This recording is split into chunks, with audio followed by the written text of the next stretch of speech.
Bendita seja a Trindade, para sempre seja bendita.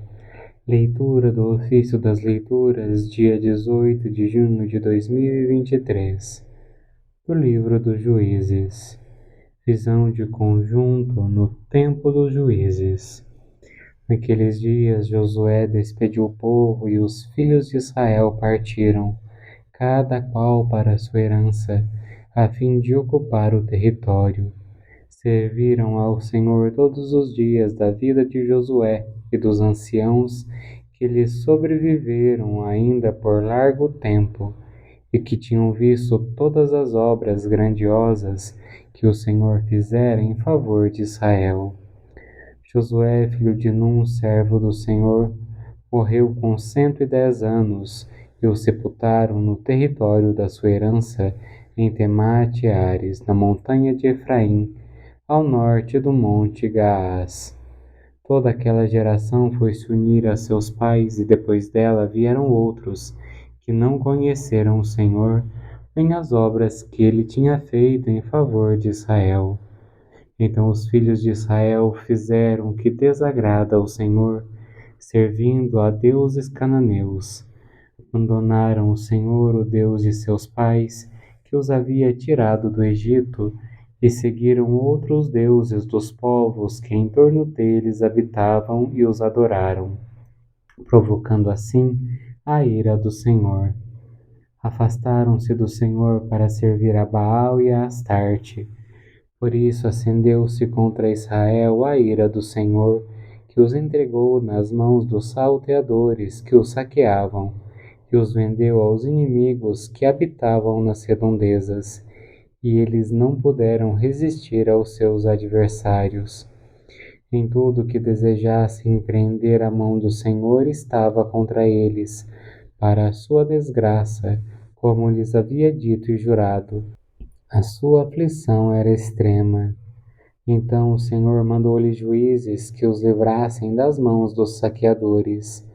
Eles, porém, nem aos seus juízes quiseram ouvir, e continuaram a prostituir-se com outros deuses, adorando-os.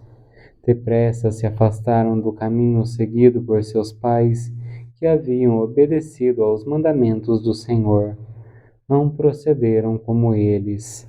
Sempre que o Senhor lhes mandava juízes, o Senhor estava com o juiz e os livrava das mãos dos inimigos, enquanto o juiz vivia, porque o Senhor se deixava comover pelo gemido dos aflitos. Mas quando o juiz morria, voltavam a cair e portavam-se pior que os seus pais, seguindo outros deuses, servindo-os e adorando-os.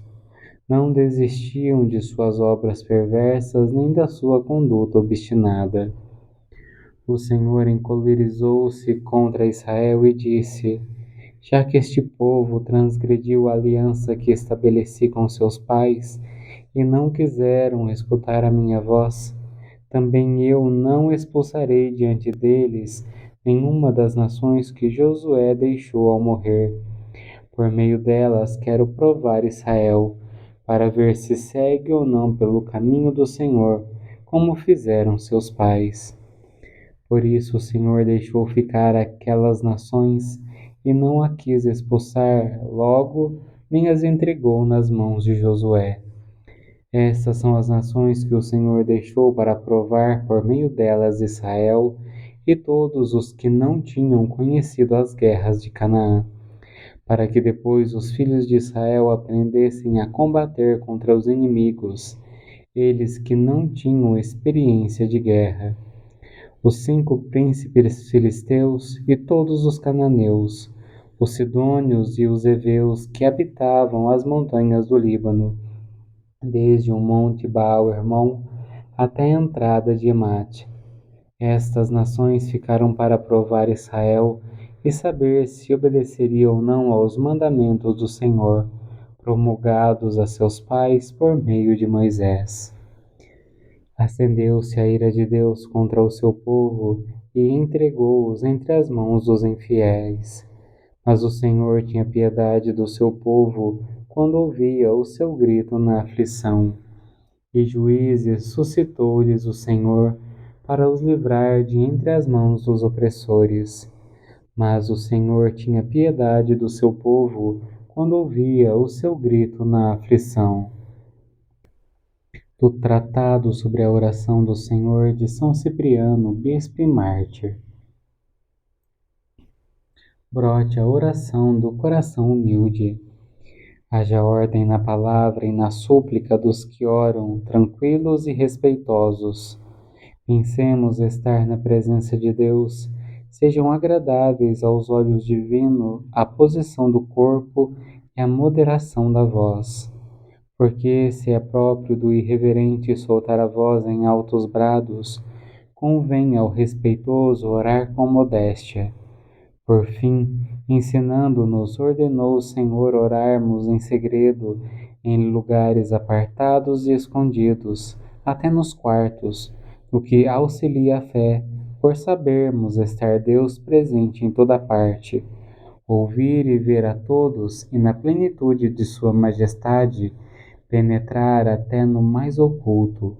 Assim está escrito: eu sou Deus próximo e não Deus longínquo. Se esconder o homem em antros, acaso não verei eu? Não encho o céu e a terra? E de novo, em todo lugar os olhos de Deus veem os bons e os maus. Quando nos reunimos com os irmãos e celebramos com o sacerdote de Deus o sacrifício divino, temos de estar atentos à reverência e à disciplina devidas. Não devemos espalhar a esmo nossas preces com palavras desordenadas, nem lançar a Deus com tumultuoso palavrório os pedidos que deveriam ser apresentados com submissão, porque Deus não escuta as palavras, e sim o coração. Com efeito, não se faz lembrado por clamores aquele que vê os pensamentos como o Senhor mesmo provou ao dizer: que estáis pensando de mal em vossos corações? E em outro lugar: e saibam todas as igrejas que eu sou quem perscruta os rins e o coração. Ana, no primeiro livro dos Reis, como figura da igreja, tem essa atitude, ela que suplicava a Deus não aos gritos, mas silenciosa e modesta, no mais secreto do coração. Falava por prece oculta e fé manifesta. Falava não com a voz, mas com o coração, pois sabia ser assim ouvida pelo Senhor. Obteve plenamente o que pediu porque suplicou com fé. A Escritura divina declara: falava em seu coração, seus lábios moviam-se, mas não se ouvia som algum, e o Senhor a atendeu. Temos também nos Salmos: rezai em vossos corações e compungi-vos em vossos aposentos. Através de Jeremias, ainda, o mesmo Espírito Santo inspira e ensina: no coração deve ser adorado o Senhor. O orante, irmãos caríssimos, não ignora, por certo, como o publicano orou no templo com o fariseu, não com os olhos orgulhosos levantados para o céu, nem de mãos erguidas com jactância, mas batendo no peito, confessando os pecados ocultos em seu íntimo, implora o auxílio da misericórdia divina, porque o fariseu se comprazia em si mesmo, mas mereceu ser santificado aquele que rogava, sem firmar a esperança da salvação na presunção de sua ignorância.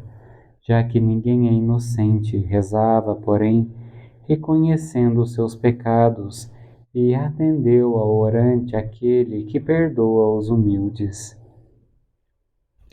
Consideremos a maneira de estarmos na presença do Senhor e de seus anjos, e assim salmodiemos de tal modo que nossa mente e nossa voz sejam concordes.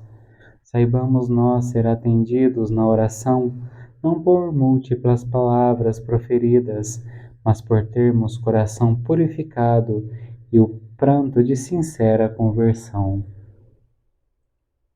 Te Deum. A vós, ó Deus, louvamos, a vós, Senhor, cantamos, a vós, eterno Pai, adora toda a terra. A vós cantam os anjos, os céus e seus poderes.